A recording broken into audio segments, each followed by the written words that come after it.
Waalaikumsalam warahmatullahi wabarakatuh.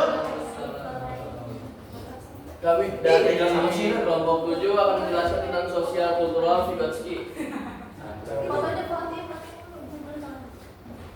Nah Ini langsung aja ngomongin aja deh. Yang pertama ada konsep teori. Pembahasannya ada konsep teori dalam perspektif Islam, kekurangan dan kelebihan dan contoh sosial kultural. Jadi yang pertama ada konsep teori konsep sosial kultural Vygotsky menelitikan peran mental, interaksi sosial dalam perkembangan kognitif. Vygotsky secara bawah komunitas. Yang kedua ada interaksi sosial. Interaksi sosial itu apa sih? Nggak tahu. Cepetan. Ya. Interaksi sosial berpendapat bahwa perkembangan kognitif sebagai besar adalah hasil dari interaksi sosial.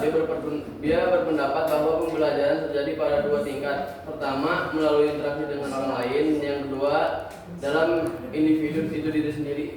Jadi, Vygotsky itu mengajarkan tentang kita bersosialisasi gitu sama orang atau sama siapa itu. Sang setan boleh. Kalau misalnya kita jadi ngobrol sama orang Padang, salah, yang penting orang juga kan. Terus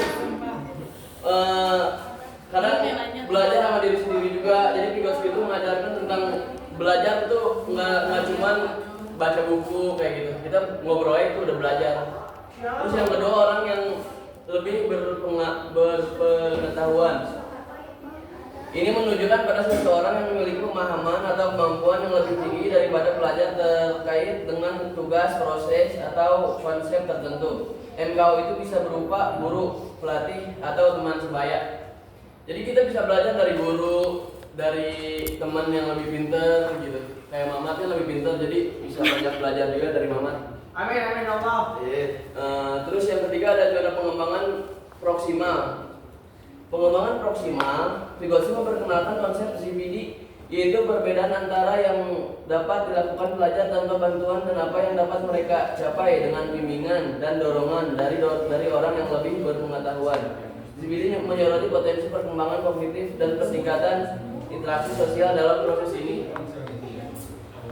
Jadi Vygotsky itu mengajarkan mana yang harus dibimbing, mana yang harus ya udah ilmunya itu sendiri aja gitu. Nah, iya.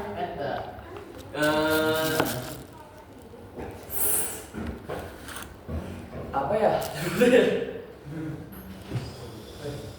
Jadi yang keempat itu ada scaffolding. Scaffolding ini adalah dukungan yang diberikan kepada pelajar yang sesuai dengan kebutuhan mereka dan secara bertahap dihilangkan seiring mereka menjadi lebih mahir. Scaffolding sangat terkait dengan ZVD dan menekankan peran guru dan teman sebab dalam proses pembelajaran. Jadi sama aja kayak yang nomor 2 juga ini. Yang keempat, yang kelima ada alat dan tanpa budaya. Vygotsky percaya bahwa alat dan tanda memediasi proses kognitif bahasa khususnya memainkan peran penting karena merupakan alat budaya dan sarana komunikasi yang memfasilitasi pemikiran.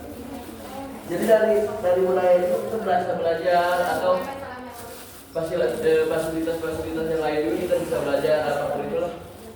Jadi yang keenam ada bahasa dan pemikiran. Vygotsky melihat bahasa sebagai sarana utama yang digunakan orang dewasa untuk mengekspresikan informasi kepada anak-anak. Dia juga percaya bahwa perkembangan bahasa sangat penting untuk perkembangan kognitif karena memungkinkan pengaturan diri, pemikiran abstrak, dan pemecahan masalah. Jadi lalu kita bisa memecahkan masalah. Baik, selanjutnya ada konsep teori. Nah ini contoh ini ya, kakak-kakak contoh ini interaksi sosial. Nah, lanjut. Yang kedua ada konsep teori dalam perspektif Islam.